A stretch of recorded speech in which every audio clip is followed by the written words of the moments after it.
কেউ আনিল ফুলে ধন্য গো আমিনা বিবি, ধন্য গো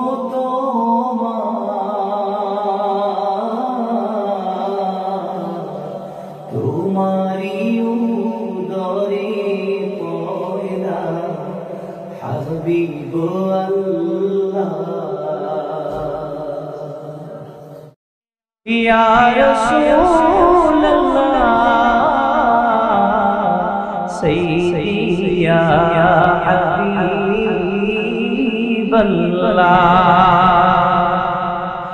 নবী গো জীবনে চাই না কিছু,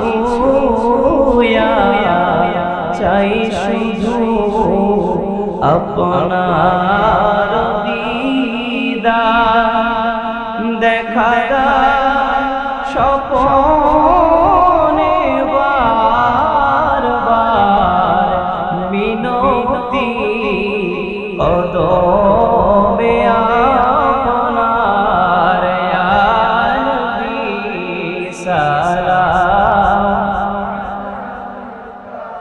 ইয়া রাসূল সালাম আলাইকা, ইয়া হাবিব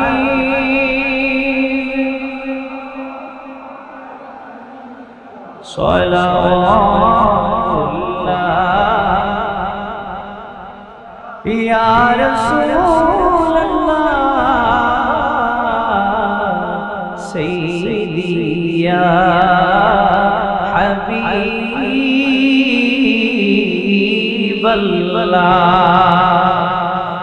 আমরা যে আপনার দিওয়ানা, যেতে চাই সোনার মদিনা, কোন পথে হব রওয়ানা, বলে দান শাহে মদিনা, ইয়া নবী সালাম,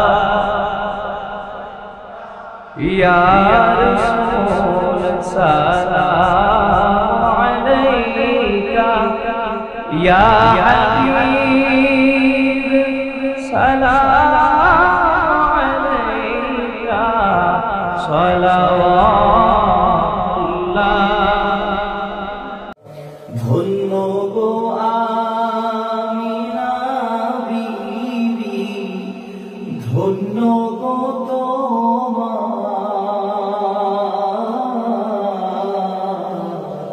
তোমারি উদরে পয়দা হাবিব আল্লাহ।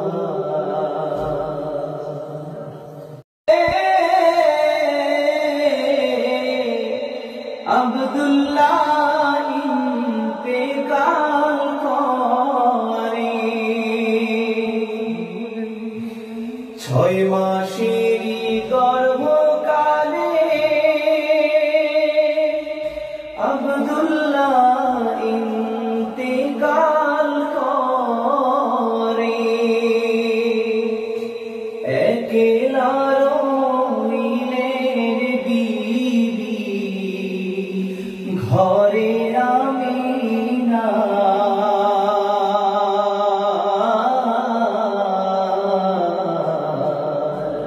তোমারি উদরে পয়দা হাবিব আল্লাহ। আল্লাহর যত ফেরেশতারা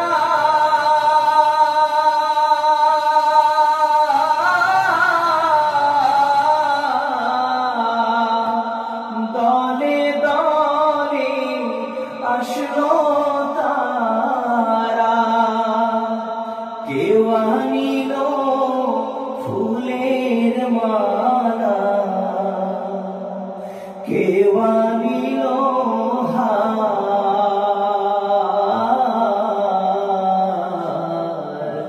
তোমারি উদরে পয়দা হাবিব আল্লাহ। ধন্য গো আমিনা বিবি, ধন্য গো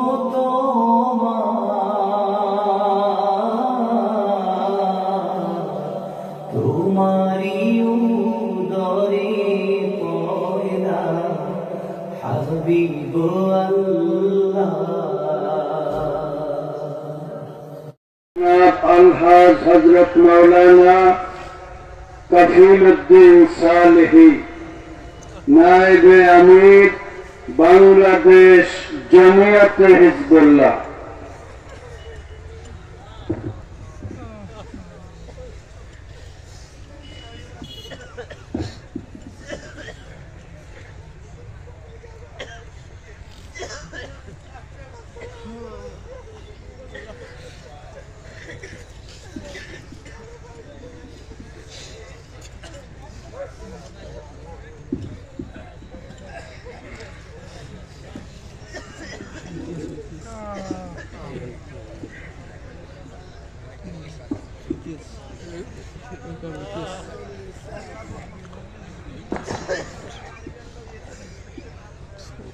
अस्सलामु अलैकुम व रहमतुल्लाहि व बरकातुहू। वालेकुम अस्सलाम। अल्हम्दुलिल्लाह नहमदुहु व नस्तईनुहु व नस्तगफिरुहु व नु'मिनु बिही व नतवक्कलु अलैहि व नऊज़ु बिल्लाहि मिन शुरूरि अनफुसिना ومن سيئات أعمالنا من يهد الله فلا مضل له ومن يضلل فلا هادي له ونشهد أن لا إله إلا الله وحده لا شريك له ونشهد أن سيدنا وحبيبنا وشفيعنا ومولانا محمدا عبده ورسوله صلى الله عليه وعلى آله وأصحابه وبارك وسلم. أما بعد فأعوذ بالله من الشيطان الرجيم. بسم الله الرحمن الرحيم. واتبع سبيل من أناب إلي ثم إلي مرجعكم فأنبئكم بما كنتم تعملون. وقال تعالى: فأما من طغى وآثر الحياة الدنيا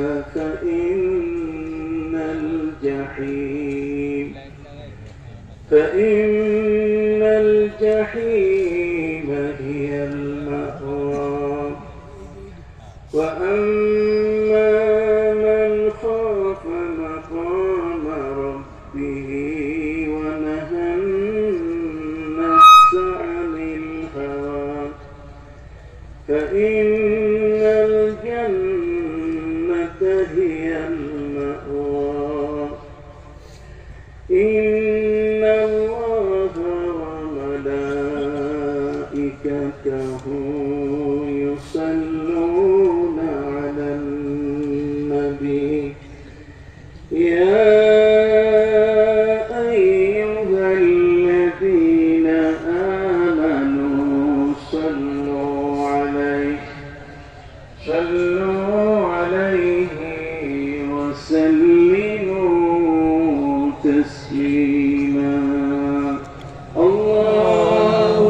صل على سيدنا ونبينا وشفيعنا وحبيبنا ومولانا محمد صلى الله عليه وعلى آله وأصحابه وبارك وسلم.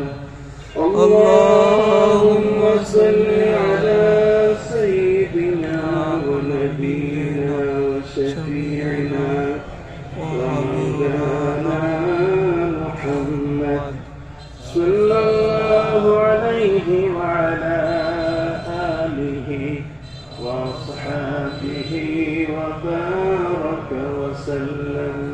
بلغ العلا بكماله كشف الدجى بجماله حسنت جميع خصاله. صلوا عليه وآله. بلغ العلا بكماله كشف الدجى بجماله حسنت جميع خصاله. صلوا عليه وآله. محمد سر قدرت ہے کوئی رمز اس کی کیا جانے. شریعت میں تو بندہ ہے حقیقت میں خدا جانے. بلغ العلا بکمالہ کشف الدجى بجمالہ حسنت جميع خصاله. صلوا عليه وآله. পটুয়াখালী ও বরগুনা জেলার জমিয়তে হিজবুল্লাহর উদ্যোগে আয়োজিত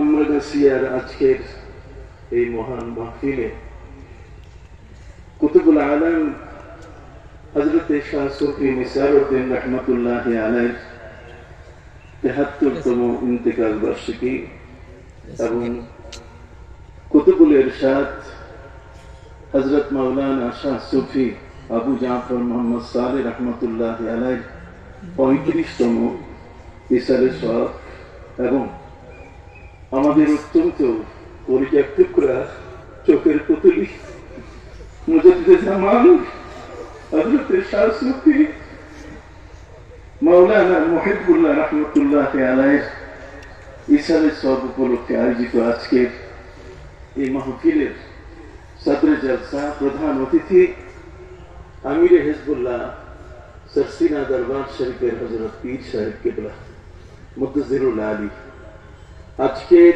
এই মাহফিলের বসে আছেন সরসিনা দরবারের খোলাফা উলামা তালিমে তরিকত সহ সত্য উলামা ইকরাম।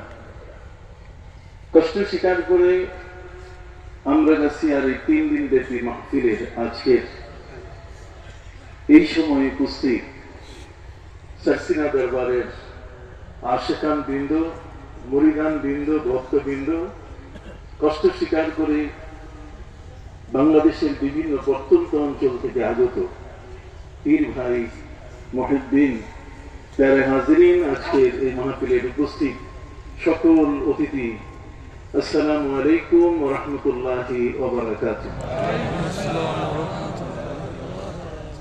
আল্লাহ তাআলার অশেষ মেহেরবানি, আমরাগাছিয়ার এই সরসিনা দরবারের যে বার্ষিক মাহফিল অনুষ্ঠিত হচ্ছে আগামীকাল বাদ জুমা আখিরি মুনাজাত।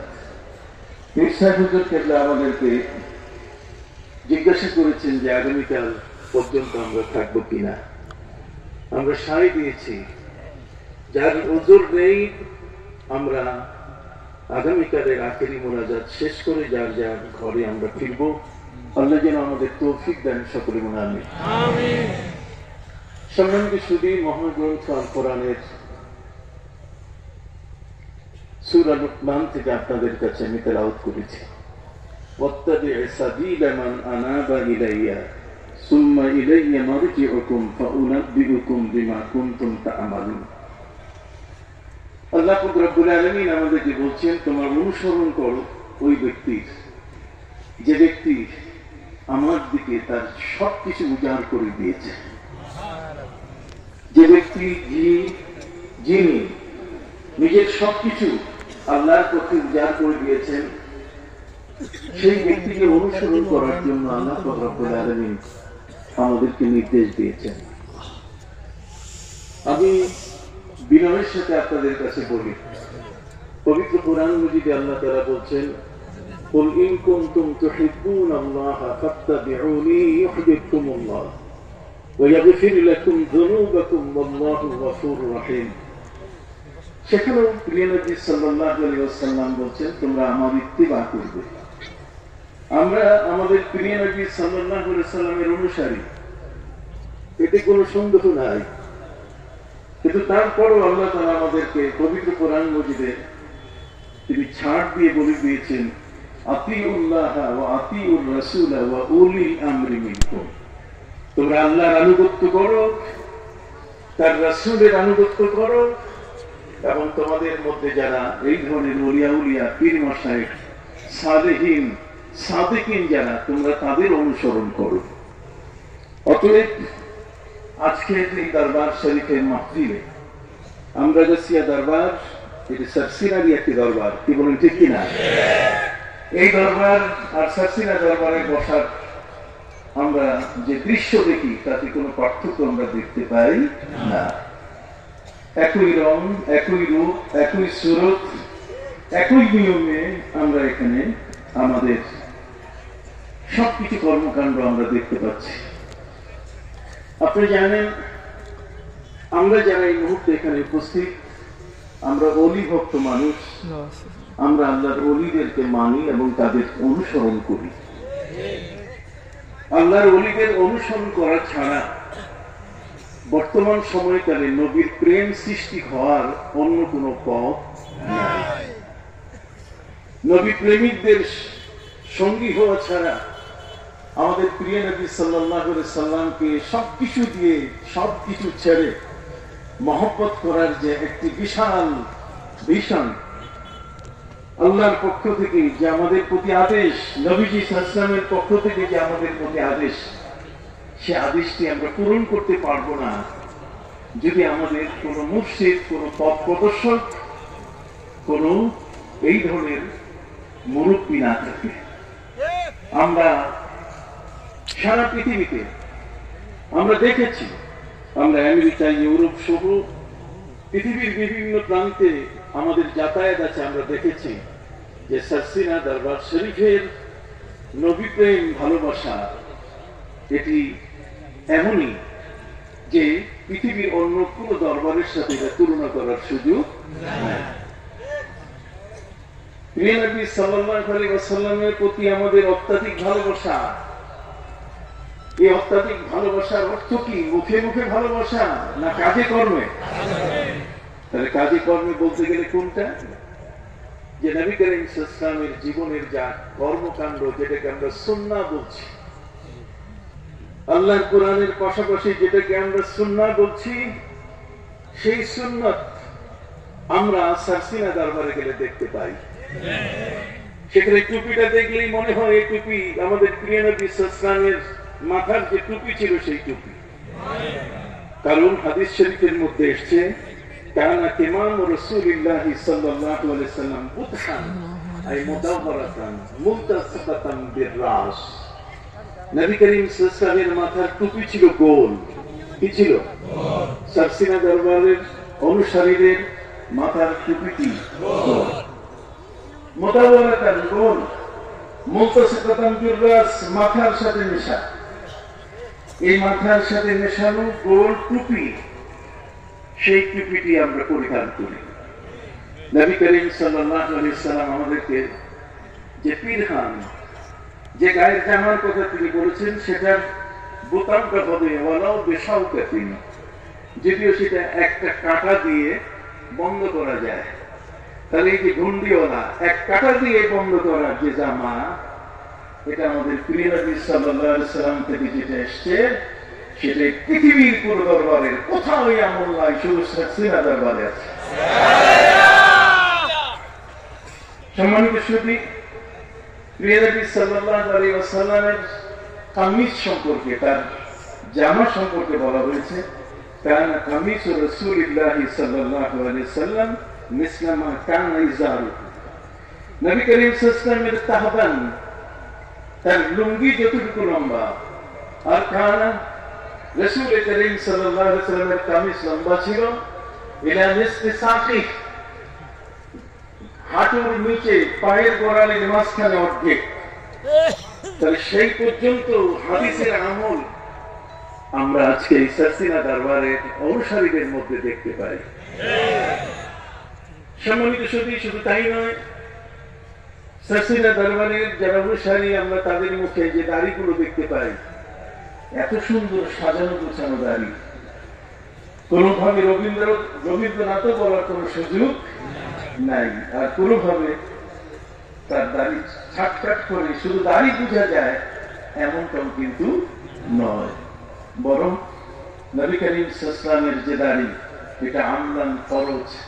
আমলান কি? ফরজ। এটা রাখা ওয়াজিব এবং তরিকা সুন্নাত। যারা বলুন দাড়ি রাখা কি ওয়াজিব না, দাড়ি রাখা কি ফরজ। কথা বুঝতে পারছেন?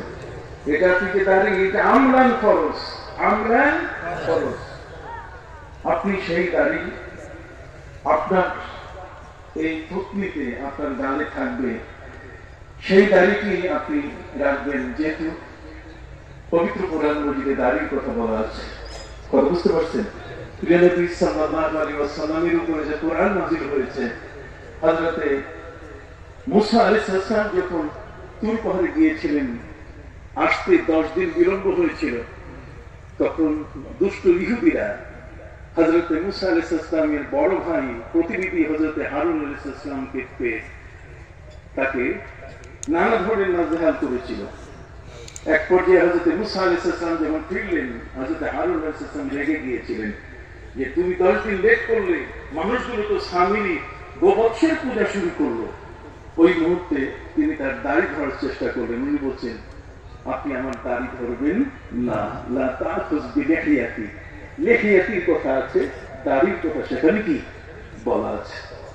কথা বুঝতে পারছেন? তাহলে যেটা আমলান ফরজ, এটা রাখা ওয়াজিব, এবং তরিকা সুন্নাত। তরিকা কি? সুন্নাত। সুন্নাত তরিকায় আমাদের এই দাড়ি আমরা একমাত্র এই দরবারেই দেখতে পাই। সম্মানিত সুধী, এমন একটি দরবারের সাথে আমাদের সম্পর্ক, যে দরবার আমাদের আল্লাহর নামাজ পড়ার তালিম দেয়। আপনি দেখবেন অনেকেই আল্লাহবিন বলছে, তারাও পীর সাহেব, কিন্তু তারা আমাদেরকে শোনান যে আল্লাহবিন হচ্ছে ওই দুপুর বেলায় সূর্য ঝরার আগের যে সময়টা, সেই সময়টাকে আল্লাহবিন বলছে তারা। অথচ আল্লাহবিন সম্পর্কে আপনি খুলে দেখুন, নুরুল ইজান নামে একখানা কিতাব আছে, যার বিশাল ব্যাখ্যা গ্রন্থ হচ্ছে মারাকিল ফালাহ। মারাকিল ফালাহ আলা নুরুল ইজান। নুরুল ইজান এটা একটা ফিকার কিতাব, এটা একটা আইনের কিতাব। এই আইনের কিতাবের মধ্যে সেখানে আউয়াবিনের কথা বলা আছে, যেটি মাগরিবের 2 রাকাত, সুন্নতের পরে 2 রাকাত করে কি 6 রাকাত। ভাইরা আমার, এই শব্দটিও কোরআন থেকে নেওয়া। পবিত্র কোরআন মজিদে আল্লাহ বলেন, ইন তাকুনু সালিহিন ফাইন্নাহু কানা লিল আওয়াবিন গফুরা। আওয়াবিন শব্দটা কোরআনে আছে কিনা? ইন তাকুনু সালিহিন, তোমরা যদি ভালো হও, নেককার যদি হও, নেক আমলকারী যদি তোমরা হও, ইন তাকুনু সালিহিন ফাইন্নাহু কানা লিল আওয়াবিন গফুরা। তাহলে যারা আল্লাহর প্রতি অগ্রসরমান আল্লাহ যারা হযরতে নবী আইয়ুব আলাইহিস সালামকে আল্লাহ বলা হয়েছে। আল্লাহ আল্লাহ মানে আল্লাহর পথে যে আগানো, যে লোকটা মাগরিবের পরে 2 রাকাত সুন্নতের পর পর 2 রাকাত করে 6 রাকাত আল্লাহর নামাজ পড়ে, হাদিস শরীফের মধ্যে এসেছে 12 বছর একাধারে ইবাদত করলে যে সওয়াব তার আমলনামায় লিখে দেওয়া হয়। সুবহানাল্লাহ। সেখানে আমরা আল্লাহর আমল শিখি, শুধু তাই নয়, এই দরবারে এসে আমরা ফজরের নামাজের পর থেকে নিয়ে সূর্যোদয় পর্যন্ত একটা বিশেষ ইবাদতের মধ্যে আমরা মশগুল হই, মনোযোগী হই। প্রিয় নবী সাল্লাল্লাহু আলাইহি ওয়াসাল্লাম বলেছেন, মান সাল্লাল ফজর মাআল জামা সুম্মা জালাসা ওয়া লাম ইয়াতাকাল্লাম হাত্তা তালাআতিশ শামস। নবীজি বলেছেন, যে ব্যক্তি জামাতের সাথে ফজরের নামাজ আদায় করলো, ফজরের নামাজ শেষ করে সে বের হলো না, জালাসা যায় নামাজেই বসে গেল, ওয়া লাম ইয়াতাকাল্লাম কারোর সাথে সে কথা বলল না, ওয়া যাকারাল্লাহ এবং সে আল্লাহর জিকির করতে থাকলো, হাত্তা তালাআতিশ শামস সূর্য উদয় হওয়া পর্যন্ত, সূর্য উদয় হওয়ার পরে সুম্মা সাল্লা রাকাতাইন, এরপরে সূর্য উদিত হওয়ার পরে যদি সে 2 রাকাত নামাজ পড়ে, আমার প্রিয় নবী সাল্লাল্লাহু আলাইহি ওয়াসাল্লাম তিনি বলেন, কানা কাআদলি উমরা, তার একটা মকবুল উমরার সওয়াব তার আমলনামায় লিখে দেওয়া। যে শাক শব্দটি কোরআনে আছে, সে শাক নামাজটি আমার নবী সাল্লাল্লাহু আলাইহি ওয়াসাল্লাম যেভাবে বলেছেন সাসিনা দরবারে আছে কিনা? সম্মানিত সুধী, চাষের নামাজ আমরা পড়ি, কতগুলো ইবাদত এমন আছে যেগুলো আমাদের উপরে ফরজ নয়, বরং আমাদের নবীজি সাল্লাল্লাহু আলাইহি ওয়াসাল্লামের উপরে ফরজ ছিল। কতগুলো বিধান এমন আছে যে বিধানগুলো আমার বেলায় নয়, কিন্তু নবীজির বেলায় সেটা আল্লাহ পারমিশন দিয়েছেন। যেমন প্রিয় নবী সাল্লাল্লাহু আলাইহি ওয়াসাল্লামের ব্যাপারে আল্লাহ রব্বুল আলামিন অনুমতি দিয়েছেন, আপনি যত ইচ্ছা বিবাহ করুন। এক পর্যায়ে এসে আল্লাহ তাআলা তাকে সীমা দিয়ে দিয়েছেন যে এরপরে আর আপনি করবেন না। নবীদের একাধিক স্ত্রী, এটি নবীজি তার জীবনে গ্রহণ করেছেন। 4 জনের বেশি, ফানকিহু মা তাবা লাকুম মিনাল নিসাই মাসনা ওয়া সুলাসা ওয়া রুবা। একজন ব্যক্তি তার প্রয়োজনের খাতিরে 4 জন পর্যন্ত বিবাহ করতে পারে, কিন্তু নবী করিম সাল্লাল্লাহু আলাইহি ওয়াসাল্লামের জন্য অনুমতি ছিল তার চেয়ে বেশি। তার চেয়ে বেশি হওয়ার পেছনে অসংখ্য রহস্য, আর সেই রহস্যাবলী সেটি হলো এই যে নবী করিম সাল্লাল্লাহু আলাইহি ওয়াসাল্লাম নিজেই তিনি সেই আবু সুফিয়ানের কন্যা উম্মে হাবিবা, তাকে তিনি বিয়ে করেছিলেন। তিনি ইহুদির কন্যা বিয়ে করেছিলেন, খ্রিস্টানের কন্যা বিয়ে করেছিলেন। কারণটা কি? কারণ হচ্ছে এই যে আল্লাহ তাআলা নবীকে সেফটি দিয়েছিলেন। যদিও আল্লাহ বলেছেন, আল্লাহু ইয়াসিমুকা মিনান নাস, আমি আল্লাহ নিজেই আপনার পাহারাদার। কিন্তু সাধারণ মানুষের দৃষ্টি, ওরা যখন আবু সুফিয়ানের কাছে গিয়ে বলে, আবু সুফিয়ান মুহাম্মদ সাল্লাল্লাহু আলাইহি ওয়াসাল্লাম আপনি ঠেকান, মক্কার সম্রাট হওয়ার পরও আপনি তাকে কিছু বলছেন না কেন? আবু সুফিয়ান বলছে, আমি তারে কেন ঠেকাবো? উনি তো আমার জামাই, জামাই মানলে জামাই গায়ে হাত দিলে তখন কিন্তু হাতে গন্ধ আসে, দুর্গন্ধ আসে, আমি এটা করতে পারবো না। সম্মানিত সুধী, ঠিক এমনি করে ইহুদিদের মধ্যে ইহুদিরা যখন তাদের নিজেদেরকে উত্তেজিত করতো যে মুহাম্মদ সাল্লাল্লাহু আলাইহি ওয়াসাল্লামের উপরে আক্রমণ করাবো, তখন ইহুদি নেতারা বলতো, উনি তো আমাদের জামাই, ওনার গায়ে হাত দিব কেমনে? দর্শনী করে সাল্লাল্লাহু আলাইহি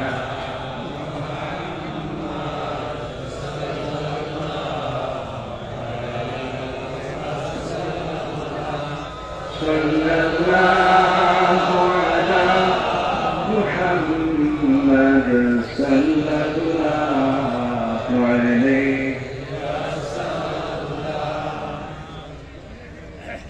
সম্মানিত সুধী, আমি কথাগুলো কারণে বলছি, সামনে অনেকগুলো কথা বলার ইচ্ছা। আল্লাহ যেন আমাকে আপনাদের সামনে সে কথাগুলো বলার তৌফিক দেন। ইসলামের একাধিক বহু বিবাহের যে রহস্য ঠিক এমনই ছিল, যাতে করে ইহুদি, খ্রিস্টান এবং মক্কার কাফেরদের পক্ষ থেকে নবী সবসময় নিরাপদ থাকেন, বরং নবীজির প্রতি আক্রমণ করতে গিয়ে কাফেররাই যেন কাফেরকে ঠেকায়, ইহুদি যেন ইহুদিকে ঠেকায়, খ্রিস্টান যেন খ্রিস্টানকে কি ঠেকায়। সুবহানাল্লাহ বলেন। প্রিয় নবী ইসলামের উপরে শরীয়তের যে বিধান, সেই শরীয়তের বিধান আর আমার মধ্যে কিছুটা তফাৎ আছে। তফাৎ কেমন? যেমন নবীজি ইসলামের উপরে তাহাজ্জুদ নামাজ ফরজ ছিল, আমাদের উপরে সেটা নফল। কথা বলেন। ওমিনাল লাইলি ফাতাহাজ্জাদ বিহি নাফিলাতান লাক। এই নাফিল যখন বলা হয়েছে, নফলই বলে না। আপনি এ পর্যন্তই থাকেন, আমরা বাড়াবাড়ি করতে যাব না। কিন্তু তাহাজ্জুদের নামাজ প্রিয় নবী ইসলামের উপরে কি ছিল? ফরজ ছিল। যে বেতেরের নামাজ আমরা পড়ি, বেতেরের নামাজ যেটা নবীজির উপরে ফরজ ছিল, এটা আমাদের উপরে আমরান ফরজ, কিন্তু নামাজ ওয়াজিব। কথা বুঝতে পারছেন? সম্মানিত সুধী, ঠিক এমনি করে চাষতের নামাজ, বেলা 11টায় যে নামাজ আমরা আদায় করে থাকি, সে চাষতের নামাজ নবীজির উপরে ফরজ ছিল, এটা আমাদের উপরে নফল। নবীর শরীয়তের সাথে কিছুটা আমাদের কি আছে? একটু পার্থক্য আছে। শুধু তাই নয়, বরং ছোট শিশুদের শরীয়ত আর সাধারণের শরীয়ত একরকম নয়। শুধু তাই নয়, নারী আর পুরুষের শরীয়ত কি একরকম না। এটা আপনাদেরকে একটু এই ধারণাটা দেওয়ার জন্য, যাতে যেন গয়ের হোক সবার বেলায় এক হুকুম যেন জারি না করেন। কথা বুঝতে পারছেন?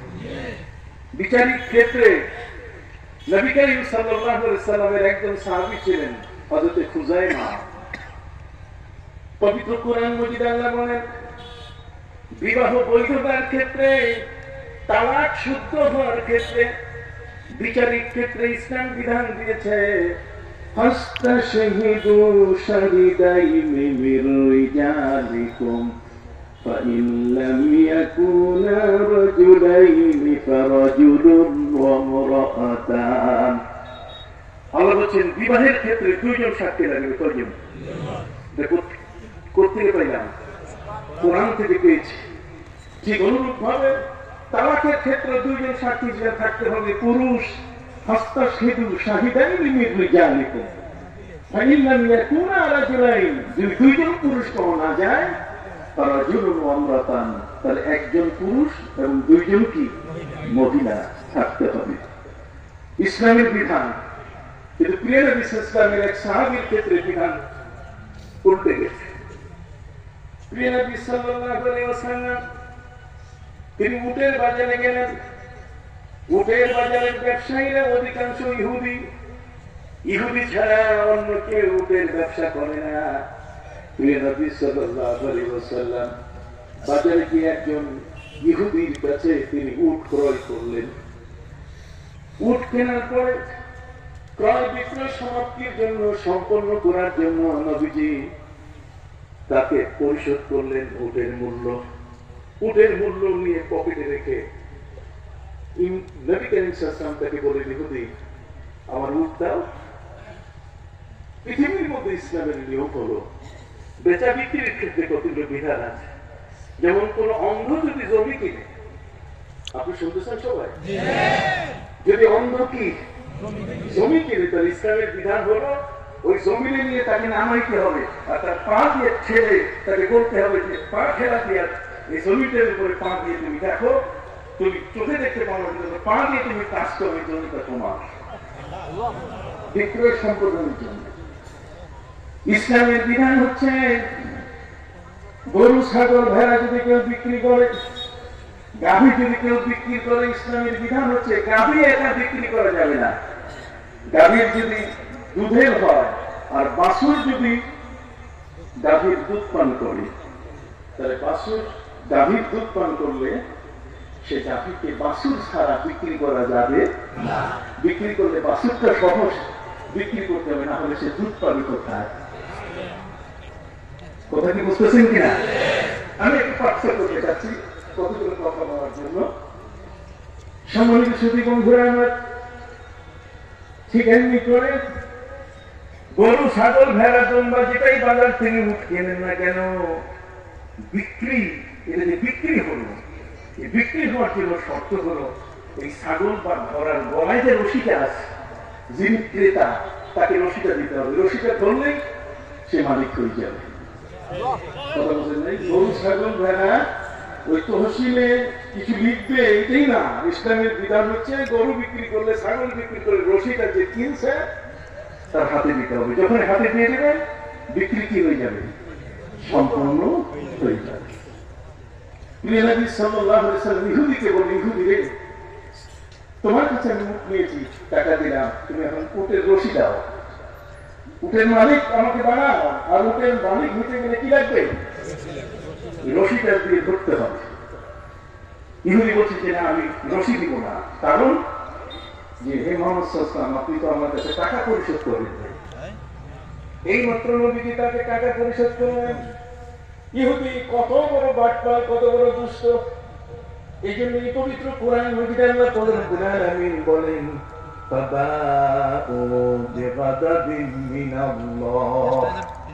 ইহুদি জাতি সবসময় আল্লাহর গজবে আছে। গায়রিল মাগদুবি আলাইহিম ওয়ালাদ-দাল্লিন, অভিশপ্ত ইহুদি এবং পথভ্রষ্ট খ্রিস্টানের হাত থেকে আল্লাহ তুমি আমাকে রক্ষা করো। কোনদিন আমাদের বন্ধু না। বুঝতে পারছেন? ইহুদি বলে ফেললাম, আমি পয়সা পাই নাই, টাকা পাই নাই, মূল্য পাই নাই। নবী বলছেন এই মাত্র মূল্য দিলাম। ইহুদি বলে উঠল, মূল্য দিলে সাক্ষী কোথায়? সাক্ষী আনেন। সাক্ষী যদি বলতে পারে আপনি আমাকে টাকা দিয়েছেন, তাহলে উটের রশি আপনাকে দিয়ে দিব, উটের মালিক আপনি হবেন। নবীজি বলছেন এখানে কি কোনো সাক্ষী নাই? নবী কাউকে সাক্ষী বানাতে পারেন? প্রিয় নবী সাল্লাল্লাহু আলাইহি ওয়াসাল্লাম তিনি তার বৃদ্ধাঙ্গুলির মাথা দাঁতের সাথে দিয়ে তিনি কাটা শুরু করলেন।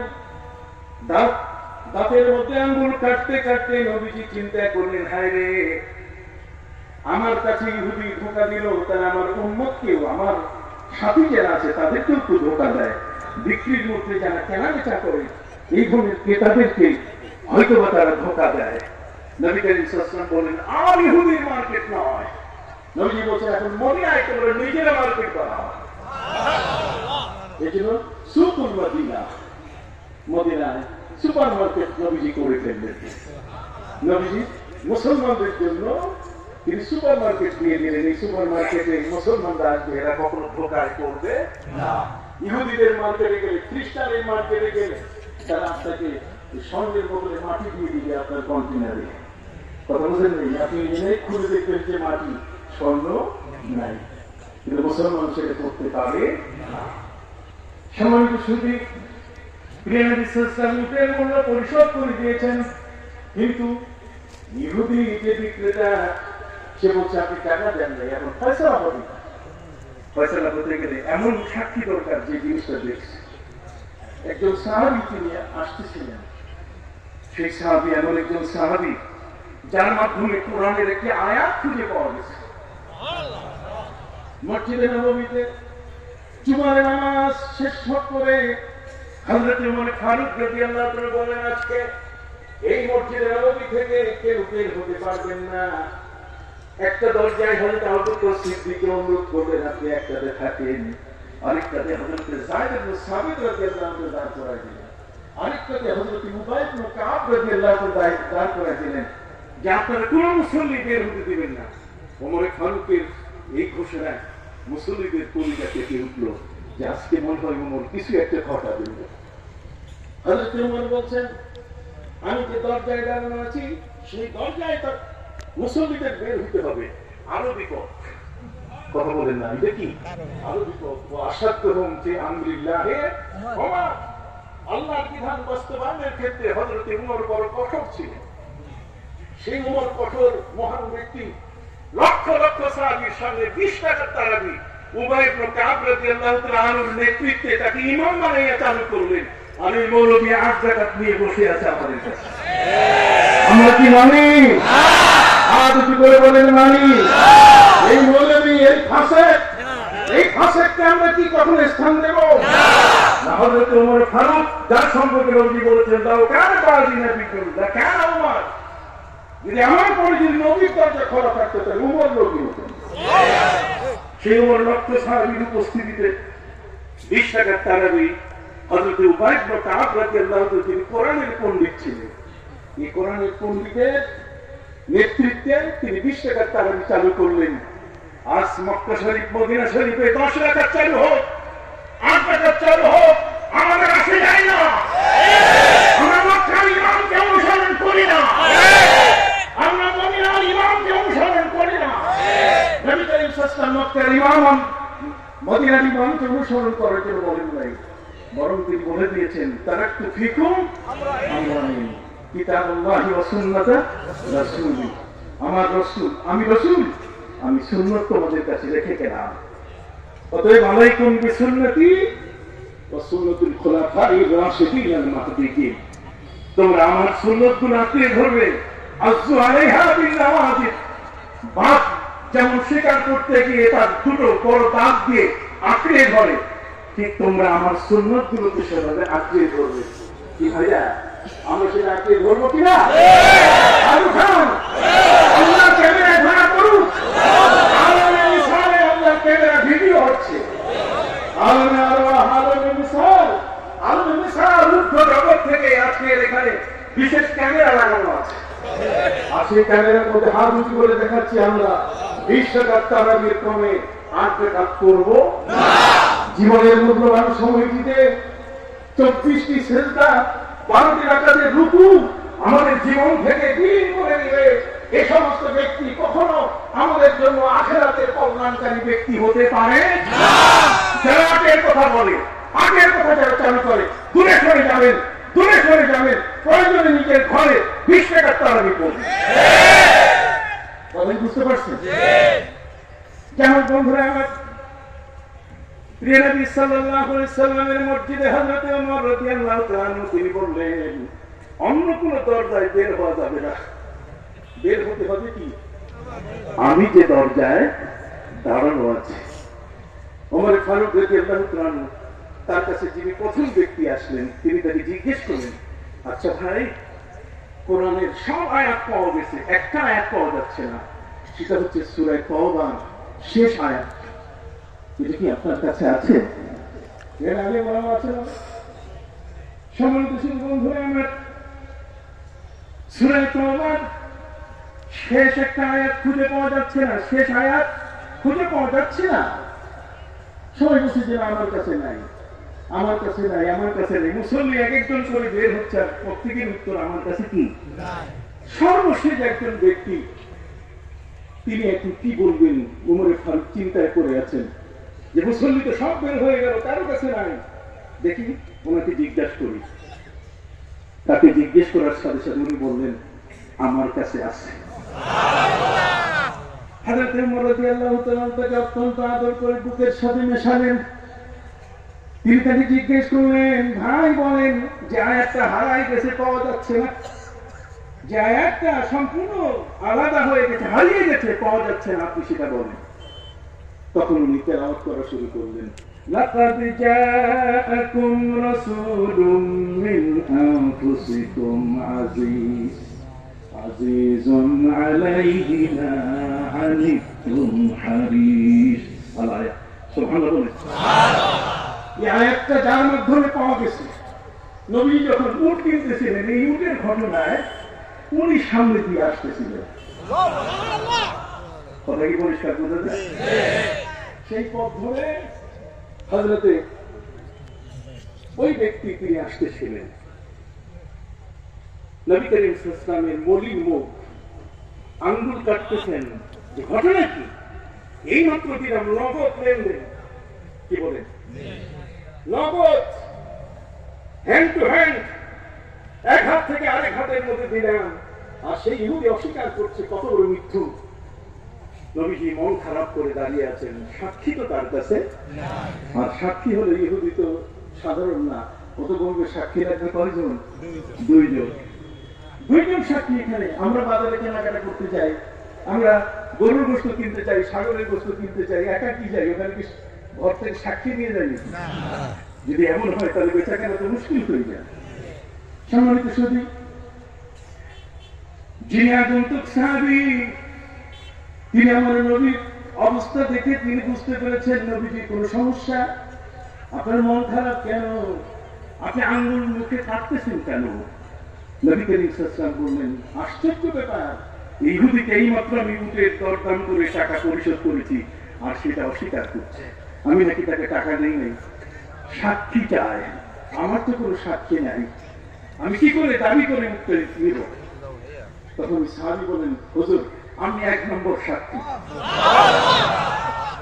প্রিয় নবী সাল্লাল্লাহু আলাইহি সাল্লাম বলেন, তুমি কি করে সাক্ষী হও? তোমার এই সাক্ষ্য তো গ্রহণযোগ্য নয়। তুমি কি করে সাক্ষী হও? তুমি তো সাক্ষী হতে পারো না। তার কারণ হচ্ছে, সাক্ষী হচ্ছে যে প্রত্যক্ষদর্শী, যে চোখে দেখে। তুমি তো এখানে লেনদেন দেখো নাই। তখন ওই সাহাবী বলেন যে, হুজুর আপনার কাছে যখন কোরআন নাযিল হয়, জিবরিল আমিন নিয়ে আসে, তখন কি আমরা থাকি? আপনি মুখে বললেই বিশ্বাস করি। আপনি আসহাবুল মাসদুক, আপনি মহাসত্যবাদী। অতএব যদি এই ঘটনার আপনার সেই টাকা দেওয়ার কথাটা যদি আমরা বিশ্বাস না করি, তাহলে কোরআনও বিশ্বাস করা হবে না। তাহলে আমি 1 নম্বর সাক্ষী। নবী করিম সাল্লাল্লাহু আলাইহি ওয়াসাল্লাম তার মাথায় হাত দিয়ে তিনি বললেন, আইন ঘোষণা করলেন, মান শাহিদা লাহু খুযাইমা ফাহুয়া কাফিল।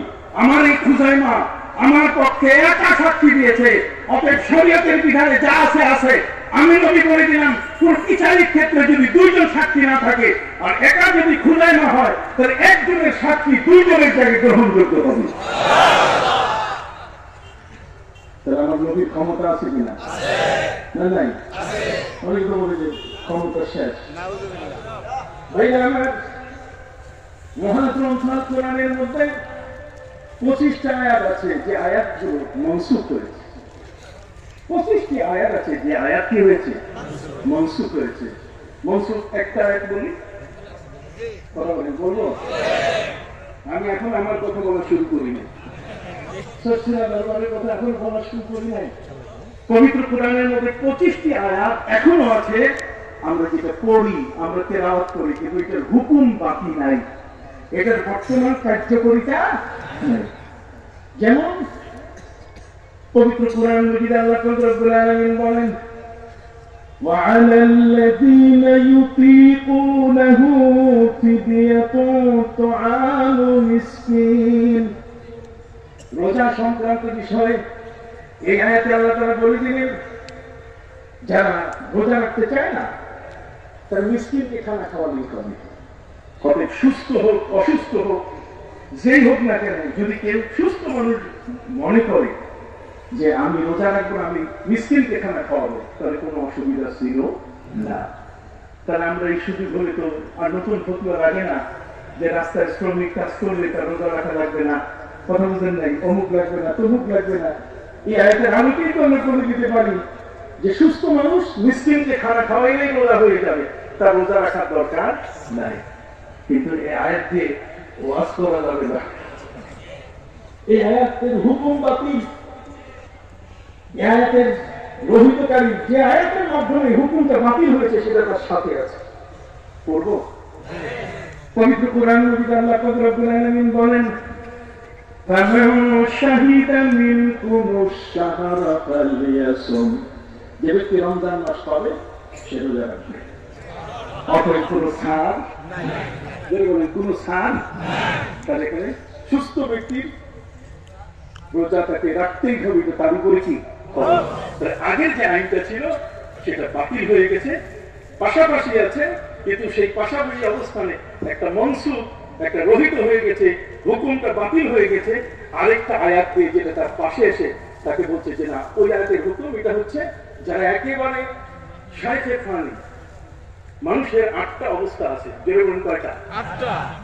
একটা হচ্ছে তুফুলিয়াত, সাবিয়াত, তুফুলিয়াত, সাবিয়াত, তারপরে শাবিয়াত, তারপরে শাইখুফিয়াত, হেরামিয়াত, ফানিয়া, এরপর কুহুলিয়া। এটা হচ্ছে মানুষের জীবনের অবস্থা। একটা হচ্ছে মায়ের বুকের দুধ খাওয়ার একটা বয়স, এটা সোভিয়েত শিশুকাল, কথা বল না। এরপরে 2 বছর পরে, 2.5 বছরের পরে এটা তার বাল্যকাল। বাল্যকালের পরে আসবে কৈশোরকাল, বয়ঃসন্ধিকাল, যৌবনকাল, প্রৌঢ়কাল, বৃদ্ধকাল। এগুলো হচ্ছে মানুষের জীবনের কি এক একটা কি কাল।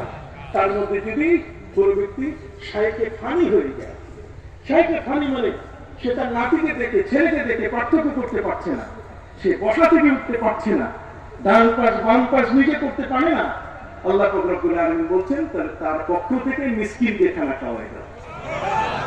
কথা বুঝেন নাই? এই আয়াতের ব্যবহার ওই, কিন্তু এটা যারা সুস্থ মানুষ মিসকিনকে খাওয়াই দিলে হবে না। আরেকটা বলি, বলবো? পবিত্র কুরআন মজিদে আল্লাহ পাক রব্বুল আলামিন বলেন, বিশাল বড় বক্তা বক্তৃতা দিতে গিয়ে জাতিকে আমার নবীকে কলঙ্কিত করতেছে, আমার নবীকে ছোট করতেছে। তার উদ্দেশ্য, তার মাইন্ড সেটআপ এত খারাপ, মাথার মগজের উপরে এত ময়লা জমে গেছে, এই ময়লাগুলো সে সাফ করতে পারে না। সারি লেখাপড়া করছে, বিশাল বড় বড় ডিগ্রি, কিন্তু জমে আছে বিশাল কি ময়লা। এই ময়লা উঠাবার জন্য সাবান যে জায়গায় আছে, এটা উঠাবার জন্য যেমন কাপড় ময়লা করলে সাবান দিয়ে ধুইতে হয়, লোহা যদি ময়লা ধরে এটা ম্যাট দিয়ে ঘষতে হয়, আর আকবরের যদি ময়লা পড়ে আল্লাহর ওলিদের কাছে যাইতে হয়, এটা পরিষ্কার করলে তখন তার কথা ঠিক হয়, তার চলা ঠিক হয়, তার উঠা বসা আচার আচরণ, তার সবকিছুতেই সে নিয়ন্ত্রণে চলে আসে। কথা বুঝেন নাই? এই জন্য মুর্শিদ প্রয়োজন, মুর্শিদা। কথা কি বুঝতে পারছেন? বিশাল বড় আজ, মা কুনতু বিদআন মিনার রাসূলি ওয়া মা আদরি মা ইউফআলু বি ওয়ালা বিকুম। পবিত্র কোরআনের আয়াত, একটা বাতিল হয়ে গেছে। এই আয়াত দিয়ে ওয়াজ করা যাবে, তবে এটার হুকুম বাতিল, তেলাওয়াত করবেন, সওয়াব পাবেন, কিন্তু হুকুমটা নাই। হুকুমটা কি? আমার নবী বলছেন, মা কুনতু বিদআন মিনার রাসূল, আমি তোমাদের মধ্যে নতুন কোন রসুল নই। অসংখ্য গণিত রসুল, পৃথিবীর মধ্যে 313 জন রসুল আসছেন, আর বাকি সব নবী। রসুলের সংখ্যা কত? 313। মনে রাখবেন, আসহাবে তালুক, আসহাবে বদরের যে সংখ্যা, কথা বুঝতে পারছেন? রসুলের সংখ্যা কি? তাই তার মধ্যে 300 কত? 13। এই 313 জন রসুল, নবী বলছেন আমার আগে এরকম অসংখ্য রসুল এসছে, আজকে আমি তোমাদের কাছে নতুন রসুল হয়ে আসি নাই। মা কুনতু বিদআন মিনার রাসূল ওয়া মা আদরি মা ইউফআলু বি ওয়ালা বিকুম। আমি জানি না কিয়ামতে আল্লাহ আমার সাথে কি আচরণ করবেন আর তোমাদের সাথে কি আচরণ করবেন। কিয়ামতে আমি নবী নিজকে নিয়ে আমি ব্যস্ত থাকবো, তোমাদের খবর নিতে পারবো না। কি বলে নিতে ঠিক সঠিক? কোরআন তো বলতেছে, মা কুনতু বিদআন মিনার রাসূল ওয়া মা আদরি মা ইউফআলু বি, আমার সাথে কি আচরণ করা হবে এটা আমি কি জানি না, এবং তোমাদের সাথে কি আচরণ করা হবে তাও আমি জানি না। আমি নিজেই আমার নিজেকে নিয়ে ব্যস্ত থাকবো, তোমাদের কথা আমি মনে আনতে পারবো, আমার দ্বারা তোমাদের কোনো কাজ হবে না।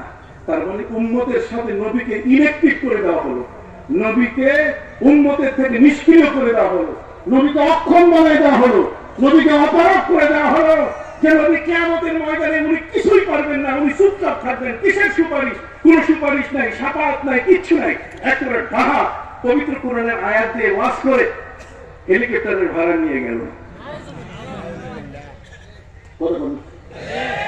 অনেক টাকা আপনার কাছ থেকে নিয়ে গেল, কিন্তু আপনাকে নবীর দুশ্মন বানায় গেল। আমার কথা বুঝেন কিনা? বুঝতেছেন? আবেদন দেখি,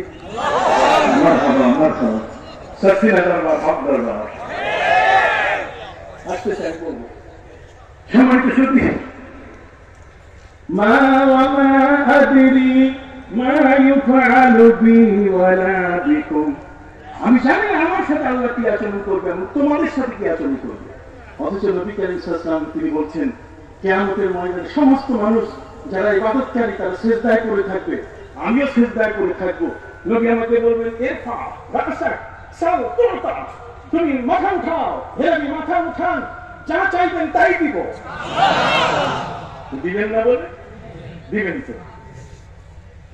আপনি যেমন আপনি সাফে ওয়ানা শাফিউন, আমার আল্লাহ তাকে সেদিন সুযোগ দিবেন, ও সাফে হাতু সাফা, আপনি সাবাত করুন, আপনার সাবাত সবার আগে কবুল হয়ে যাবে।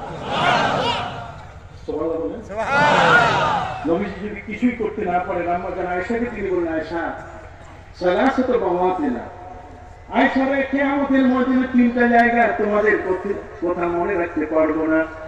আম্মা জান আয়েশা আমার নবীকে বললেন, নবীজি প্রতিদিন আসরের নামাজের পরে আপনি আমাদের খোঁজ খবর নেন, কিয়ামতের ময়দানে কি এমন খোঁজ খবর নেবেন?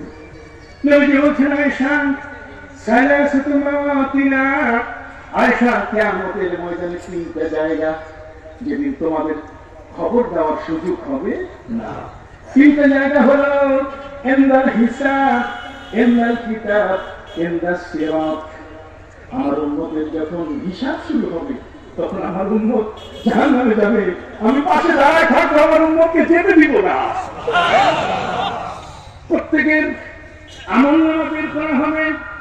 وكل إنسان ألزمناه طائره في عنقه ونخرج له يوم القيامة كتابا يلقاه منشورا।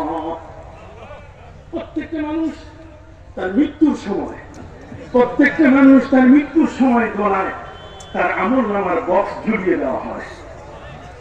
কথা বুঝতে পারছেন? এরপর কিয়ামতের ময়দানে তাকে উঠাইয়া তার আমলনামা, তার কিতাবটা তার সামনে দেওয়া হবে।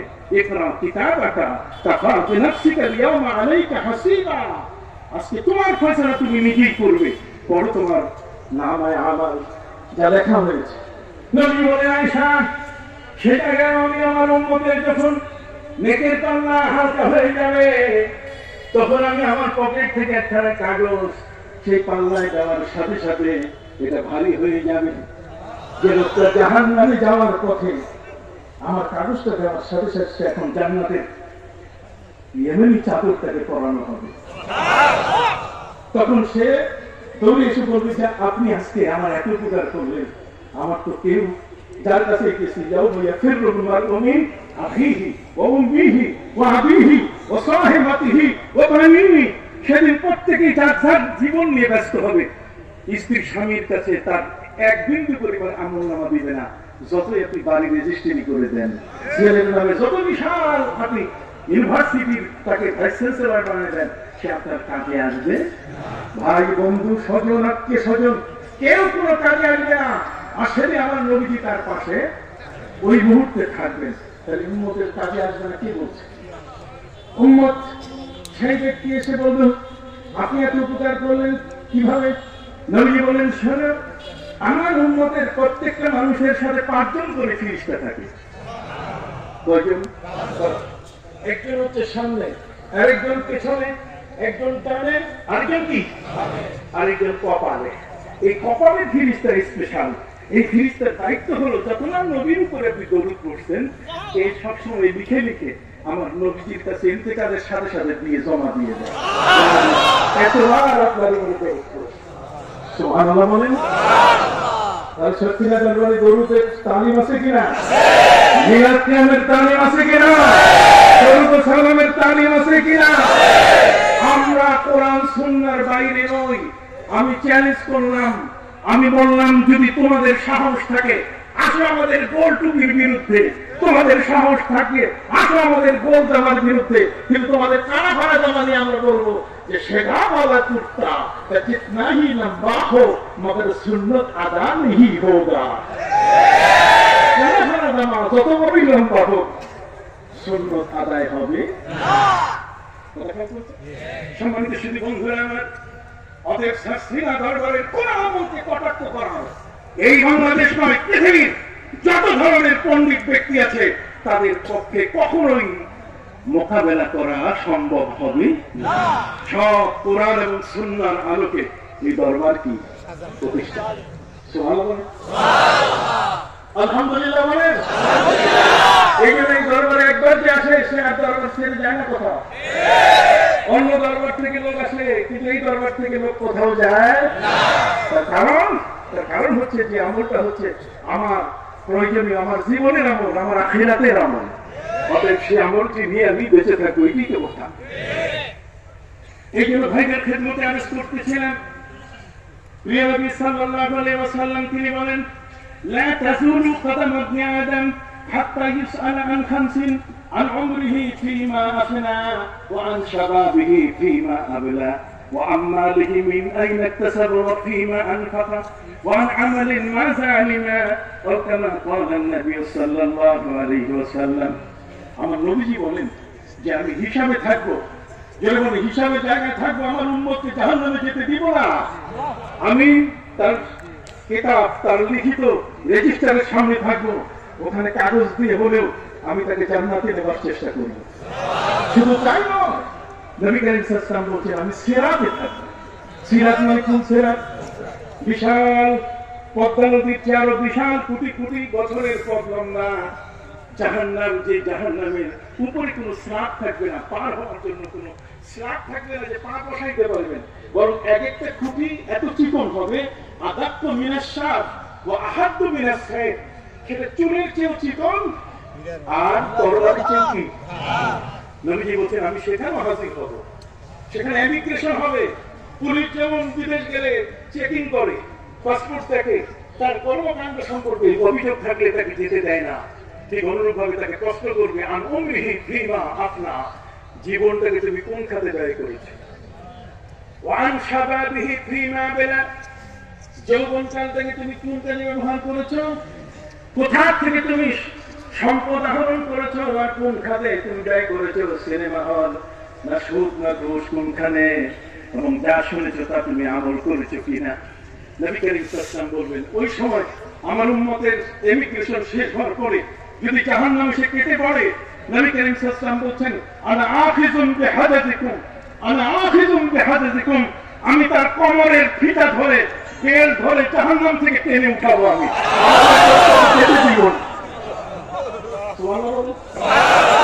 কত বড় কথা, আমার আখিযুম বিহাদাতিকুম, হাজাত শব্দের অর্থ বেল। এই যে ড্রাইভার যে গলার মধ্যে বেল লাগায় না, এটা হাজাত বলে। কথা বলছেন আর আখিযুম বিহাদাতিকুম, আমি তাদের বেল ধরে, কোমরের ওই যে ফিতা ধরে আমি টেনে উঠাবো, জাহান্নামে যেতে দিব না। তাহলে যে নবী এত বড়, সেই নবীকে বিচ্ছিন্ন করে দিচ্ছে কোরআনের আয়াত পড়ে, মা কুনতু বিদআম মিনার রাসূল ওয়া মা আদরি মা ইউফআলু বি ওয়ালা বিকুম, আমি জানি না আমার সাথে কি আচরণ হবে এবং তোমাদের সাথে কি আচরণ হবে। তার মানে নবী কিয়ামতে কিছুই করতে পারবে না। আমরা দেখলাম নবী সব কিছু পারবেন। নবী বলছেন শাফাআতি লি আহলিল কাবাইর মিন উম্মতি, আমার উম্মতের মধ্যে তোমরা যারা কবিরা গুনাহ করেছো, আমি নবী তোমাদের পাশে গিয়ে দাঁড়াবো, আমি তোমাদেরকে সুপারিশ করে আল্লাহ জান্নাতে নিয়ে যাব, আমি তোমাদেরকে হাউজে কাউসারের পানি পিলাবো। সুবহানাল্লাহ বলেন। তাহলে এত কিছু নবী করবেন, আর সেই নবীকে নিয়ে কোরআনের আয়াত যে দলিল দিয়েছে বিশাল বড় মাওলানা, আপনি যাবেন কই? আপনি দেখবেন ঠিকই তো বলছে, অথচ এটা মনসুখ আয়াত। আয়াতটা কি? এটা বাতিল হয়ে গেছে, তেলাওয়াতটা যে আয়াতের মাধ্যমে এটা বাতিল হয়েছে, সে আয়াতটা কোথায়? সে একটা পবিত্র কোরআন মজিদের সূরা আল-ফাতহার মধ্যে আছে। আল্লাহ রব্বুল আলামিন বলেন লিয়াগফিরা লাকা আল্লাহু মা তাকাদ্দামা মিন যামবিকা ওয়া মা তাআখার, এভাবে আপনার আগের পরের সবকিছু আল্লাহ মাফ করে দিয়েছেন। কিয়ামতের ময়দানে আপনার কোনো চিন্তা নাই। নবী করিম সাল্লাল্লাহু আলাইহি ওয়াসাল্লাম বলেছেন ওয়া তাহতু আদম ওয়া মান দুনা, কিয়ামতের ময়দানে আদম আল্লাহর কাছে যাওয়ার সাহস পাবেন না, উনিও আমার পতাকার নিচে আসবেন যে এই পথটাই মসৃণ, এই নবীর পথ ধরেই জান্নাতে যাওয়া সহজ হবে। না হলে ওই যে গন্ধম ফলের প্রশ্ন চলে আসবে, আর নবীর পথে গেলে গন্ধম ফলের প্রশ্ন আসবে। এই পথেই হচ্ছে হযরত নূহ নবীর সেই আল্লাহ জান্নাতে যাওয়ার পথ নবীর সাথে, কতক্ষণ না। না হলে প্রশ্ন আসবে যে আমি বিপদের সময়, বন্যার সময় আমার ছেলে যখন ডুবে যাচ্ছে, আমি তখন আল্লাহকে বলেছিলাম আল্লাহ তো আমার হাল। আল্লাহ আমাকে ধমক দিয়ে বলছেন ইয়া নূহ ইন্নাহু লাইসা মিন আহলি ইন্নাহু আমালুন গায়রু সালিহ, এ তোমার নয়, তোমার পরিবারের অন্তর্ভুক্ত নয়, তোমার আহাল নয়, তোমার পরিবারের সদস্য নয়, যে আল্লাহর কথা মানে না, সে কোন ক্রমে তোমার হতে পারে না। এটা থেকে ইসলামের বিধান আসছে। বিধানটা হলো এই, যদি বাবা মুসলমান, কিন্তু ছেলে যদি হিন্দু হয়ে যায়, তার বাপের সম্পদ পাবে না। এই আইনটা আসছে হযরত নূহ নবীর ঘটনা। ইয়া নূহ ইন্নাহু লাইসা মিন আহলিক ইন্নাহু আমালুন গায়রু সালিহ। আপনি কি কথা বুঝতে পারছেন? নবীজি বলেন ওয়া তাহাতাহু আদম ওয়া মান দুনা, ওয়া তাহাতাহু আদম ওয়া মান দুনা। তার মানে আমার যে পতাকা থাকবে কিয়ামতের ময়দানে, স্পেশাল পতাকা, আর সেই পতাকায় বাবা আদম এসে সেখানে দাঁড়াবেন, নূহ নবী এসে দাঁড়াবেন, মুসা নবী এসে দাঁড়াবেন, ঈসা নবী এসে দাঁড়াবেন, সমস্ত নবী এসে দাঁড়াবেন। এই পথটাই মুসলিম, এই পথটা দিয়ে গেলে আর কোন টাইম বামে জিজ্ঞাসাবাদ কেউ করবে না। না হলে কেউ যদি আল্লাহ তাআলা বলে দিয়েছেন, মামলা খারিজ করে দিয়েছেন, ফাআসা আদম ওয়া লাম নাজিদ লাহু আজমা। আদম এখানে স্ত্রীর পরামর্শে খেয়ে ফেলেছেন, একটু সীমালঙ্ঘন হয়েছে, কিন্তু এই ব্যাপারে তার নিজের কোন ইচ্ছা ছিল না, তার কাজটা কাটছে না। যা হোক, আমি বলতেছিলাম সবার শরীয়ত কি এক না, বলবেন না? সবার শরীয়ত কি এক না? বলতে গেলে ওই যে একজন ব্যক্তি দুইজনের কি সম্মানিত সুখী ধনবান ব্যক্তির প্রতি বছর হজ ফরজ হওয়ার কথা। হযরত আকরা বিন হাবিস নবীর সাহাবী, কথা বুঝতে পারছেন? তিনি নবী করিম সাল্লাল্লাহু আলাইহি ওয়াসাল্লামকে বলছেন, ইয়া রাসূলুল্লাহ, ইয়া হাবিবাল্লাহ। নবী করিম সাল্লাল্লাহু আলাইহি ওয়াসাল্লামের হজের যতগুলো হাদিস সব বর্ণনা করেছেন হযরত জিমাম ইবনে সালাবা রাদিয়াল্লাহু তাআলা। আর আকরা বিন হাবিস একজন সাহাবী, তিনি নবী করিম সাল্লাল্লাহু আলাইহি ওয়াসাল্লামকে বলছেন, ইয়া রাসূলুল্লাহ, আফি কুল্লি আম মিন হজ, প্রতি বছর কি ধনীদের উপরে হজ ফরজ? নবী উত্তর দিলেন না। নবী অন্যদিকে মুখ ফিরালেন। সাহাবী আবার জিজ্ঞেস করলেন, নবী উত্তর দিলেন না। দ্বিতীয়বার প্রশ্ন করার সাথে নবীজি বললেন, লাউ কুনতু না'আম লাওয়াজাবা, যদি আমি বলতাম যে প্রতি বছর হাজী যারা আছে, সম্পদশালী আছে, তাদের উপরে হজ ফরজ, তাহলে হজ ফরজ হয়ে যেত, আমি বললেই হতো। কিন্তু আমি বলি নাই, এই জন্য ধনীরা বেঁচে গেছে। বলবেন না বছর জীবনে কি একবার, বলেন জীবনে কি তার আমার নবী দয়াল নবী কিনা? সেই দয়াল নবী, রহমতের নবীকে অনুসরণ করে সাসিনা দরবার, এই সাসিনা দরবার, এটা সুফিদের দরবার, এটা ওলিদের দরবার, এই সুফিদের দরবার, এই সমস্ত মহান ব্যক্তিদেরকে অনুসরণ করার জন্য আল্লাহ কোরআনে বলে দিয়েছেন। পবিত্র কোরআন মজিদে আল্লাহ রব্বুল আলামিন বলেন, من يطع الله والرسول فأولئك ما أنعم الله عليهم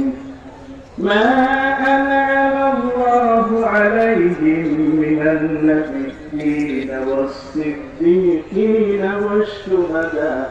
والشهداء والصالحين وحسن أولئك رفيقا। আপনি আল্লাহকে মানবেন, আল্লাহ রসুলকে মানবেন, আপনি নামাজ রোজা আদায় করবেন, আপনি রসুলের সুন্নাত আমল করবেন। আমল করলে কিয়ামতের ময়দানে আপনার ওলি মিনান নাবিয়্যিন ওয়াস সিদ্দীকিন ওয়াস শুহাদা ওয়াস সালিহিন, চার ক্যাটাগরির ব্যক্তি সবাই আপনাকে নিয়ে টানবে যে আপনার মধ্যে নবীর সুন্নাত আছে, আপনার নবীর কি আছে? সুন্নাত আছে। কিয়ামতের মধ্যে নবীগণ টানবেন, যাক আমার সাথে আসেন, জান্নাতে যাই। সুবহানাল্লাহ বলেন। মিনান নাবিয়্যিন ওয়াস সিদ্দীকিন, মহাসত্যবাদী আপনাকে সুন্নাত আমল করার কারণে আপনাকে দেখে নিবে কাছে। শুধু তাই নয়, ওয়াস শুহাদা, যারা আল্লাহর রাস্তায় শহীদ হয়েছেন, তারাও সেদিন আপনাকে টানবে যে চলেন আমার সাথে জান্নাতে যাই। ঠিক অনুরূপ ভাবে ওয়াস সালিহিন, ওলিয়া যারা, তারাও সেদিন টেনে নেবেন আমার সাথে চলো জান্নাতে। এই জন্য উনি একটা কবিতা পড়েছেন ফার্সি ভাষায়, আমি ওই গাড়িতে বসে বসে শুনছি, শুনেছি ফার্সি ভাষায় একটি কবিতা উনি করেছেন। শুনিলাম দররোজ উম্মীদ বিম বাদারা ববখশদ বনে কা করিম। শুনিলাম কে দররোজ উম্মীদ বিম, কিয়ামতের ময়দানে সেই আশা আর নিরাশা দুটোই থাকবে। জান্নাতেও যেতে পারি, জাহান্নামেও কি যেতে পারি। আশা নিরাশা এই সময়টাতে সুনিদাম, আমি শুনেছি আল্লামা শেখ সাদি তিনি বলছেন সুনিদাম দাররোজ উম্মিদ বিন বাদারা বাবাকশাদ বনেকা কারিম। তার মানে ধানের সাথে চিটাগুলো যেমন বিক্রি হয়, সেদিন ভালো মানুষের সাথে কিছু আমাদের মতো গুনাহগার মানুষও আল্লাহর জান্নাত পেয়ে যাবে। সেই ভালো মানুষগুলো হলেন সুফি। এরা কি সুফি খানা? সুফিকে মানতে চায় না, সুফিদের সম্পর্কে ওরা বাজে কথা বলে। আমরা পীর সাহেব হুজুরকে দেখেছি, মিরামুল হুমকে দেখেছি, তার বাবা, তার দাদা এবং তার পরদাদা এবং ফাদারকে আমরা দেখেছি। কথা বল না, আমরা দেখেছি আমাদের কলবের সবক দিছে। কি বলেন? কলবের সবক। আপনি জানেন পবিত্র কোরআনে কলবকে নিয়ে আল্লাহ কি বলছেন? মহাগ্রন্থ কোরআনের মধ্যে এই কলবটাকে এত গুরুত্ব দেওয়া হয়েছে, ফি কুলুবিহিম মারাদুন ফাযাদাহুমুল্লাহু মারাদা। এটা যদি ঠিক থাকে, কথা বুঝেন নাই? আল্লাযীনা আমানু ওয়া তাতমাইন্নু কুলুবুহুম আলা বিযিকরিল্লাহি তাতমাইন্নুল কুলুব। ইয়া আইয়াতুহান নাফসুল মুতমাইন্না। এই মুতমাইন্না যে নফসটা, এটা কিতাবের মধ্যে বলা হয়েছে যে এই যে দুটোর মধ্যে রূহ আর নফসের মধ্যে কেউ পার্থক্য করতে চায় না, আবার কেউ পার্থক্য করেছেন। একাডেমিক আলোচনা এটা আমি করবো না, আপনাদের জন্য কষ্ট হবে। আমি যেটা করতে চাই, এই যে কলবটা আছে না, এই যে কলব, এই যে কলবটা আমাদের মধ্যে আছে, এই কলবটা এটা কখনো কখনো এটা শয়তান হয়ে যায়। এই কলবটা কখনো, এটা কখনো কখনো অহংকারী হয়ে যায়। কথা বল, কি হয়ে যায়? আপনি কি কোনদিন খবর নিয়েছেন যে আপনার এই কলবটা অহংকারী হয়ে যায়? আপনার কাছে খবর আছে? আসেন পবিত্র কোরআন মজিদ আল্লাহ রব্বুল আলামিন বলেন, كذلك يطبع الله على كل قلب متكبر جبار। আল্লাহ বলেন كذلك يطبع الله, আল্লাহ সেই কলবটাকে লক করে দেন। তালা লাগাইলে যেমন দরজা খুলে না, ঠিক ভাবে যার অন্তরটা মুতাকাব্বির হবে, যে অহংকারী হবে, কথা বলতে যে রূঢ় স্বভাবের হবে, আল্লাহ তাআলা তার কলবটাতে চাবি লাগাইয়া বন্ধ করে দেন, ওই কলবটা আর খুলে। এই জন্য মাথায় আলুর দল কথা বলা শুরু করে। কথা বুঝেন না? সে কলবের জায়গা চিহ্নিত করতে পারে না, এই জন্য কলবটা কপালে কখনো উঠায়, কখনো হাঁটুতে নিয়ে যায়। কথা বুঝেন নাই? তার জায়গা যেহেতু কলব সম্বন্ধে তার কোনো নলেজ নাই। অথচ আমার ভাইরা, কলব হচ্ছে সিনার মধ্যে বাম দুধের 2 আঙ্গুল। এই কলবটা যে সিনার মধ্যে আসেন, পবিত্র কোরআন মজিদ আল্লাহ রব্বুল আলামিন বলেন, فإنها لا تعمى الأبصار ولكن تعمى القلوب التي في الصدور। আল্লাহ বলেন আবু জাহাল, উতবা, সাইবা, এটা তো কাফের আছে, ওদের চোখ নষ্ট হয়েছে তা নয়, ওদের অন্তর চক্ষুটা এটা অন্ধ হয়ে গেছে। ওদের যে কলবটা আছে এটা কি হয়ে গেছে? অন্ধ হয়ে গেছে। এই অন্ধ কলবটা এমন ভাবে আরো সেটা ঢাকা পড়ে গেছে আবরণ দিয়ে, এই বাইরের চোখ দিয়ে কাজ করতেছে না। কখনো কখনো এই কলবটা পাকা হয়ে যায়, পাকা হয়ে গেলে ক্যাম করে না। কলবটা যদি পাকা হয় তখন কথা শুনে না। আসলে কলব পাকা হয় কোরআনে আয়াত আছে কিনা ভাই বলি? পবিত্র কোরআন মজিদে আল্লাহ রব্বুল আলামিন বলেন, فأما الذين في قلوبهم زيغ فيتبعون ما تشابه منه ابتغاء الفتنة। এই অন্তরটা যদি পাকা হয়, তখন দেখবেন নবীর রওজা জিয়ারতে যাওয়া যাবে না, নামাজে পড়ে দোয়া নাই, কথা বল না, ইকামতে হাইয়া আলাস সালাত সময় উঠার কোনো প্রয়োজন নাই। ওই যে পাকা হয়ে গেছে, এটা তেরা হয়ে গেছে। কি হয়েছে আপনি কি বুঝেন? কি হয়ে গেছে? তেরা। এই তেরা যারা আছে তেরামি করে, এই তেরামিদের সাথে আপনি কোনোদিন কখনো ভালো কিছু পাবেন? আল্লাহ বলেন, فأما الذين في قلوبهم زيغ فيتبعون ما تشابه منه ابتغاء الفتنة। এটা ফিতনা করে। এই কলবটা কখন বেঈমান হয়ে যায়, কি হয়ে যায়? আপনি কি কোরআনে পাবেন? খুঁজে দেখেন আছে কিনা। পবিত্র কুরআন মজিদে আল্লাহ পাক রব্বুল আলামিন বলেন, লা ইয়াহজুনুকা আল্লাযীনা ইউসারিউনা মিনাল কুফরি يسارعون في الكفر من الذين قالوا آمنا بأفواههم ولم تؤمن قلوبهم হে নবী, মুখে মুখে যারা ঈমানের কথা বলছে ওদের কলবের মধ্যে ঈমান কি? তাহলে কলব কখনো কখনো কি হয়? ঈমান হয়। তাহলে এটা সোজা করা দরকার আছে কিনা? আর উঁচু করে বলেন, সোজা এটা যাবেন কোথায়? ওই সমস্ত জায়গায় পাওয়া যাবে না। কি বলবো, বলা আসে না আমার কাছে। কথা বুঝেন নাই? আমি তো কথা বলা মানুষ, কথা বুঝতে পারছেন? সম্মানিত সুধী বন্ধুরা আমার, আপনার কলবটা এটা কখনো কখনো নবী হয়। এই কলমের লোকটাকে সামলানোর মতো শক্তি আপনার মধ্যে আনতে হবে, আর আনতে গেলে এই দরবারে আসতে হবে, না হলে এটা শক্তি পাবেন না।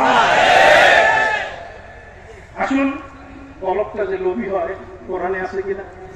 পবিত্র কোরআন মজিদে আল্লাহ বলেন, ইনিত্তাকাইতুন্না ফালা তাতাবা'না বিল কওল ওয়ায়াতমা আল্লাযী ফী কলবিহি মারাদুন ওয়া কুল্লা কাওলাম মা'রুফা। কখনো কখনো এই কলবটা লোভী হয়ে যায়। এই জন্য নবী করিম সাল্লাল্লাহু আলাইহি ওয়াসাল্লাম আম্মা জান আয়েশা তাকে বলেছেন, আয়েশা রে, তোমার সাথে আমার স্ত্রী যারা আছে তাকে কইয়া দাও আল্লাহকে যেন ভয় করে, পরপুরুষের সাথে যেন কথা না বলে।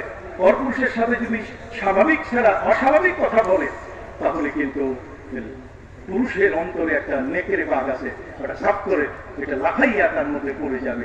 কাজেই খবরদার, অভার টেলিফোনে কোনো নারী যেন পুরুষের সাথে কথা না বলে, প্রয়োজনের বাইরে বলবে। কথা বুঝতে পারছেন? কখনো কখনো মানুষের এই কলবটা এটা রূঢ় হয়। রূঢ় বুঝেন? শক্ত হয়, কথা শুনতে চায় না। আসেন পবিত্র কোরআন মজিদে আল্লাহ তাআলা বলেন, ফাবিমা রাহমাতিন মিনাল্লাহি লিনতা লাহুম ওয়ালাউ কুনতা ফাজ্জান গালিজাল কলবি লান ফাদ্দু মিন হাওলিক। হে নবী, উহুদের ময়দানে আপনাকে নিয়ে যখন কাফেররা বলছিল আপনি নাই, ওরা আপনাকে মেরে ফেলেছে, সাহাবীরা নিজের বাড়িতে যাওয়া শুরু করলেন।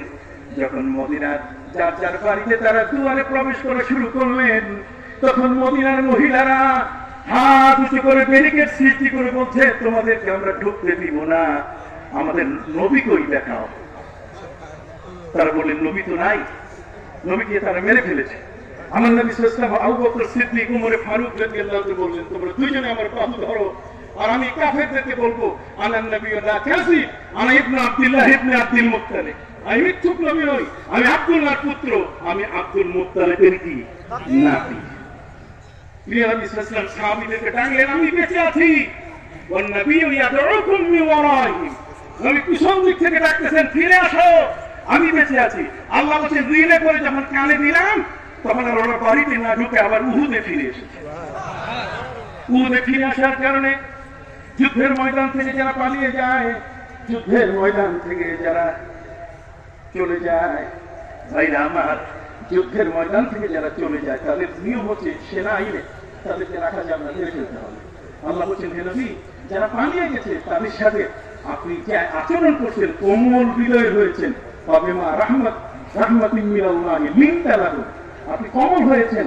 ওয়ালাউ ফাজ্জান গালিজাল কলব, যদি আপনি রূঢ় স্বভাবের হতেন তাহলে ওরা কেউ আপনার কাছে আসতো না। এখন সবাই আমাকে একটা একটা করে জবাব দেন, রূঢ় কল্প কি রাখা যাবে?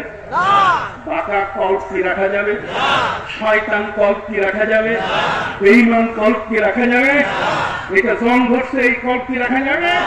তাহলে লিকুল্লি শাইইন সাফালাতুন ওয়া সাফালাতুল কুলুবি যিকরুল্লাহ, আল্লাহর জিকির দিয়ে এই কলবের সব ময়লাগুলো দূর করতে হবে, জ্ঞানের ময়লা দূর করতে হবে। সুফিরা নতুন কেউ নয়, ওলিরা নতুন কেউ নয়। সাহাবায়ে কেরামের মধ্যে আবু বকর সিদ্দিক, তিনি হলেন আফজালুল আউলিয়া বাদাল আম্বিয়া।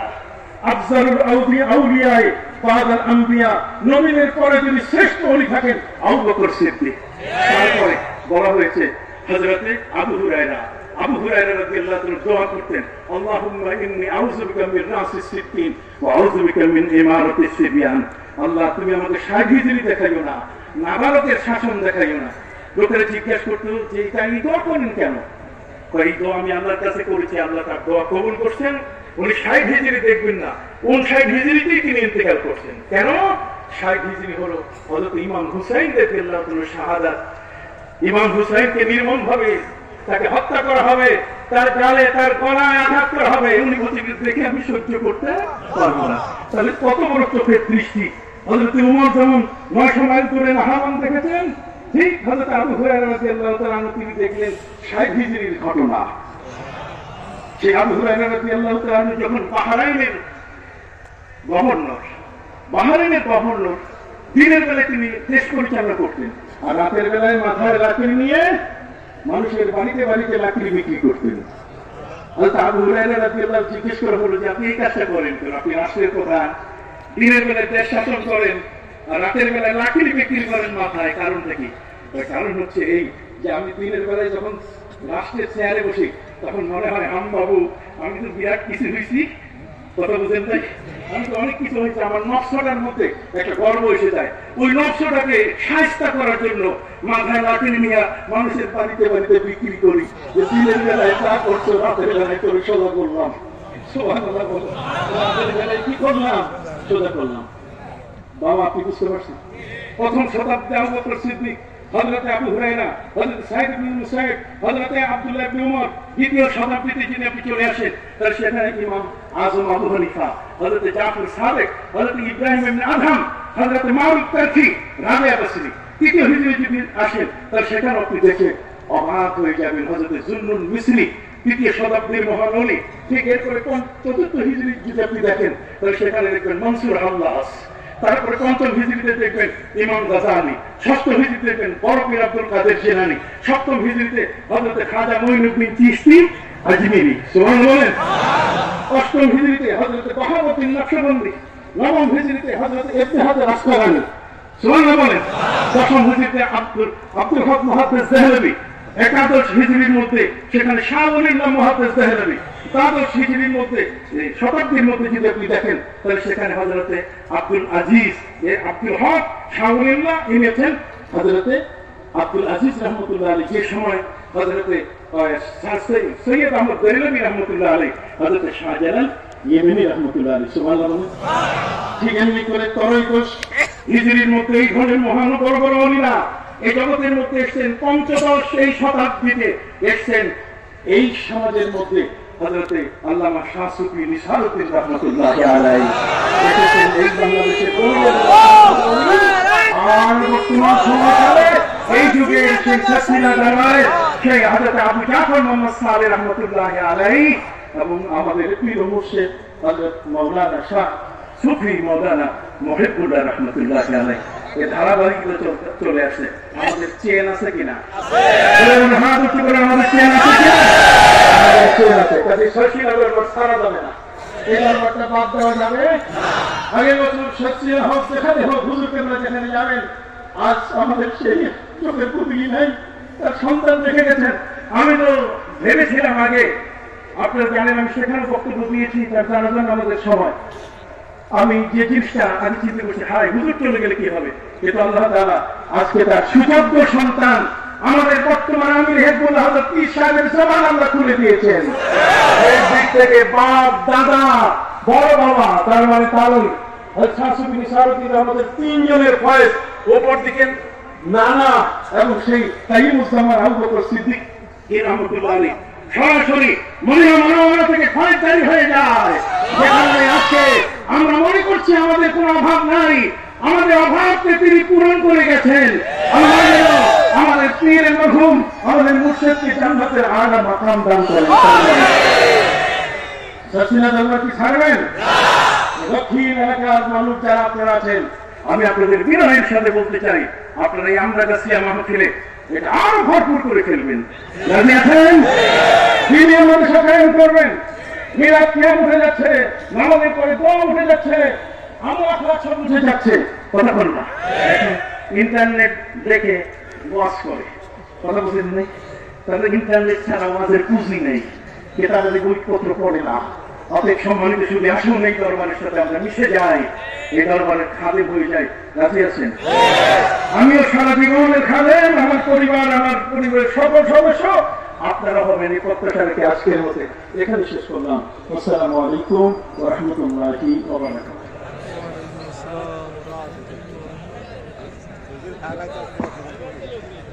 এখন ইশার নামাজের আযান হচ্ছে। ধন্য গো আমিনা বিবি, ধন্য গো